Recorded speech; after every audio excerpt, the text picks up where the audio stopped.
to kaji ita kanta al'arshin da ake cewa annabi ya je kanta ya taka ta to ai da ba ita shine daga jikinsa aka fitar da al'arshin mata Allah dai girman nan nata a jikin annabi ta fito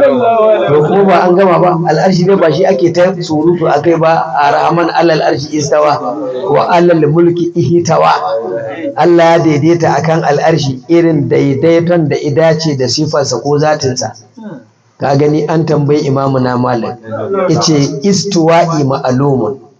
an san daidaito wa kayfiyatu majhulun duk wanda yace ga yanda Allah ya akan al'arshi ƙarya yake jahili ne haka fatawa ta zo haka ma kuma annabi Muhammad ya faɗa kaga magana ta ƙare wasu alu anhu yace bid'atun inji maliku